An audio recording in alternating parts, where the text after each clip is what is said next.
Thank you very much, Secretary General Stoltenberg, Chancellor Merkel. Thank you very much.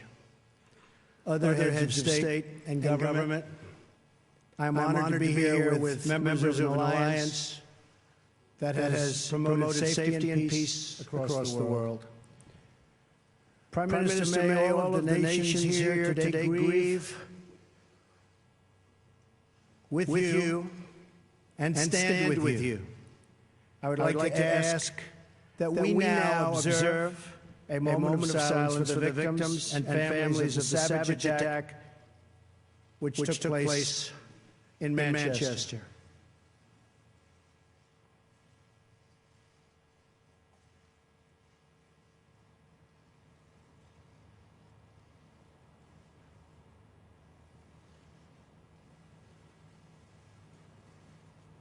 Thank you. Terrible thing. This ceremony is a day for both remembrance and resolve. We remember and mourn those nearly 3,000 innocent people who were brutally murdered by terrorists on September 11th, 2001. Our NATO allies responded swiftly and decisively, invoking for the first time in its history the Article 5 collective defense commitments. The recent attack on Manchester in the United Kingdom demonstrates the depths of the evil we face with terrorism. Innocent little girls and so many others were horribly murdered and badly injured while attending a concert. Beautiful lives with so much great potential, torn from their families forever and ever. It was a barbaric and vicious attack upon our civilization. All people who cherish life must unite in finding, exposing, and removing these killers and extremists. And yes, losers. They are losers. Wherever they exist in our societies, we must drive them out and never, ever let them back in. This call for driving out terrorism is a message I took to a historic gathering of Arab and Muslim leaders across the region, hosted by Saudi Arabia.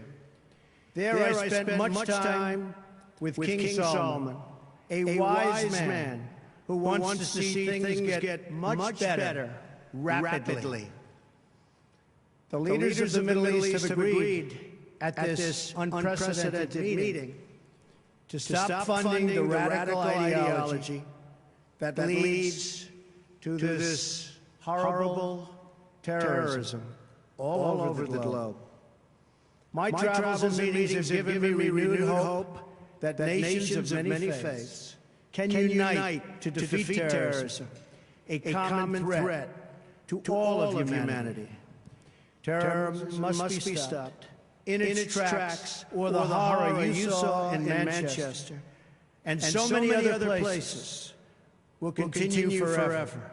You have thousands and thousands of people pouring into our various countries and spreading throughout. And in many cases, we have no idea who they are.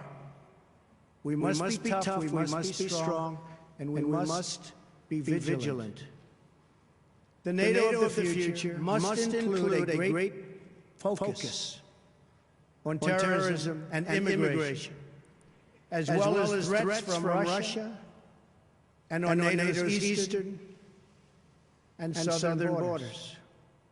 These great security concerns are the same reason that I have been very direct with Secretary Stoltenberg and members of the alliance in saying that NATO members must finally contribute their fair share and meet their financial obligations.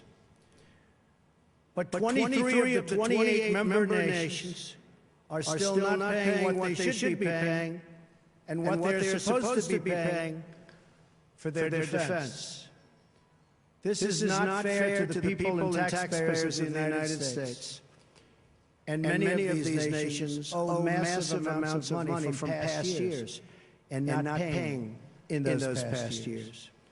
Over the last 8 years, the United States spent more on defense than all other NATO countries combined.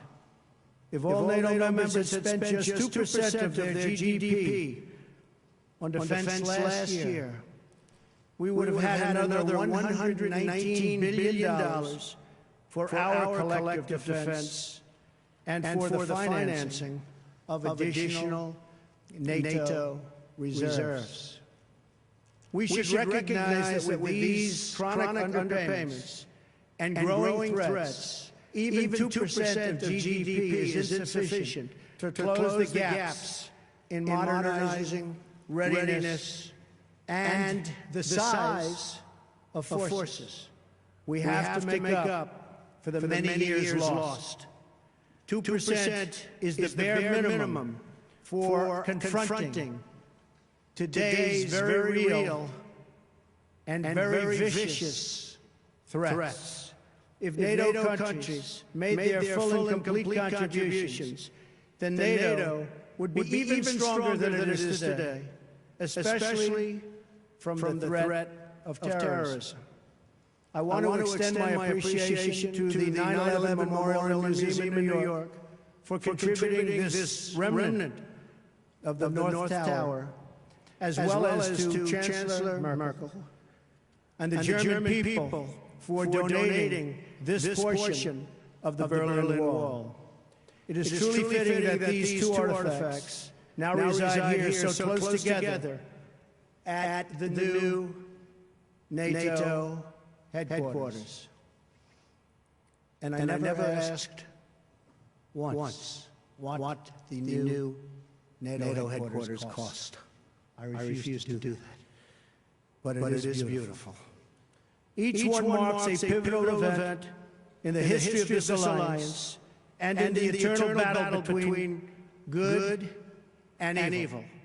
On one side, a testament to the triumph of our ideals over a totalitarian communist ideology bent on the oppression of millions and millions of people. On the other, a painful reminder of the barbaric evil that still exists in the world and that we must confront and defeat together as a group, as a world.